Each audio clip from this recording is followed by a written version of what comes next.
Saharanpur Indira colony Sheikhpura में rape पीड़ित परिवार से आज समाजवादी पार्टी के प्रतिनिधि मंडल ने मुलाकात की। सपा के राष्ट्रीय अध्यक्ष अखिलेश यादव के निर्देश पर देहात विधायक आशु मलिक ने पीड़ित परिवार को पार्टी की ओर से 1 लाख रुपए की आर्थिक सहायता राशि प्रदान की। इस अवसर पर विधायक आशु मलिक ने कहा, समाजवादी पार्टी हर गरीब, मजदूर और असहाय व्यक्ति के साथ मजबूती से खड़ी है। हम पीड़ित परिवार के दुख में भागीदार हैं और हर संभव मदद पहुंचाई जाएगी। प्रतिनिधि मंडल में देहात विधायक आशु मलिक के साथ पूर्व सांसद हाजी फजलुर रहमान, सपा जिला अध्यक्ष और अन्य कई कार्यकर्ता शामिल रहे। सभी ने मृतक नाबालिग किशोरी के परिजनों से मुलाकात कर शोक संवेदना प्रकट की।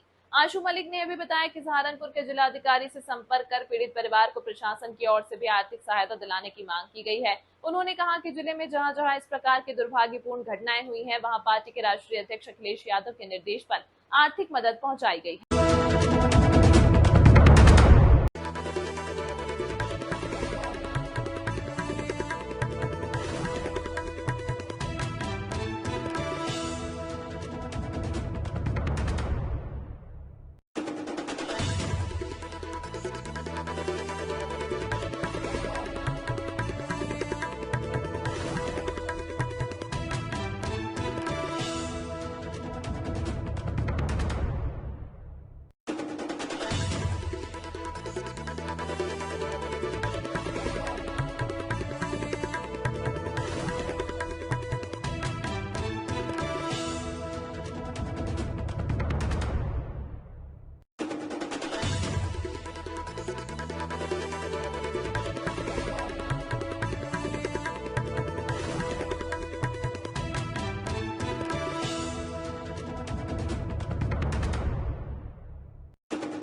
ये पीड़िता माहिरा 8 साल की बच्ची थी, जिसका बलात्कार के बाद जिसकी हत्या कर दी गई थी। बेहद ही दर्दनाक, दुखद और शर्मनाक घटना ये हुई थी।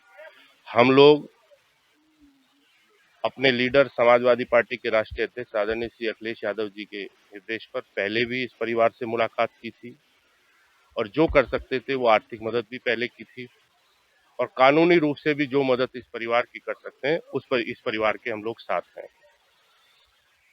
समाजवादी पार्टी की तरफ से आज इस परिवार की 1 लाख रुपए की आर्थिक सहायता की गई और आगे भी जो सरकारी योजनाओं के तहत, चाहे रानी लक्ष्मीबाई योजना और अन्य, उनके तहत भी जो योजनाओं के तहत इस परिवार की मदद होगी वो आर्थिक भी मदद करेंगे और जो भी कानूनी रूप से दोषियों को सजा दिलाने के लिए जो मदद करनी पड़ेगी वो भी मदद करने के लिए हम परिवार के साथ हैं।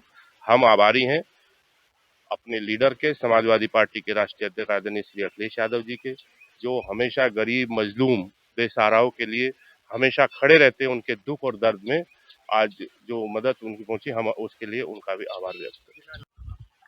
मैं बताया कि उसके लिए प्रॉपर एक जो जिलाधिकारी द्वारा अपनी रिपोर्ट एफआईआर की, उसके बाद जो जांच होगी और नहीं उसमें जो रानी लक्ष्मीबाई है वो शासन को जाएगी और वो इनको मदद होगी और हम मुख्यमंत्री राहत कोष और विवेकाधीन कोष से भी एक चिट्ठी लिखेंगे कि वहां से भी इनको आर्थिक सहायता इस परिवार को दी जाए, इस परिवार को आर्थिक सहायता दी जाए और सरकार से आपके माध्यम से मांग भी करते हैं कि इस परिवार की आर्थिक सहायता कम से कम 50 लाख रुपए इसकी आर्थिक सहायता सरकार इसकी करे।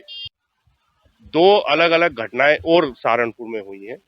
एक सलेमपुर भूखड़ी है, जिसमें एक परिवार के बहुत ही गरीब मजदूर परिवार के एक्सीडेंट हुआ। एक महिला जो मौके पे मर ही उसकी डेथ हो गई और उसके छोटे छोटे केवल बच्चे हैं, कोई नहीं है। गांव वाले इधर उधर से इकट्ठा करके उनकी मदद कर रहे हैं। हम भी अपनी तरफ से उनकी मदद करके आए थे। उस परिवार में जो एक घायल थी, उसका पैर कट गया महिला का, तो उन घायलों के लिए, परिवार के लिए भी 1 लाख रुपए की मदद है और मृतक के लिए भी 1 लाख रुपए की मदद है। ऐसे ही नन्हेड़ा बेगमपुर, वेद बेगमपुर गांव है, उसमें भी एक ही परिवार के 2 भाई बहन जा रहे थे, उनके छोटे छोटे बच्चे हैं। दोनों की डेथ हो गई एक्सीडेंट पे बेहट रोड पे, उन परिवारों को भी 1 लाख रुपए की आर्थिक सहायता समाजवादी पार्टी की तरफ से की जा रही है। हम फिर से राष्ट्रीय, क्योंकि हमेशा से समाजवादी पार्टी और हमारे लीडर गरीब, मजलूम, बेसहारा और इनके लिए हमेशा खड़े रहते हैं, हम उनके आभारी हैं।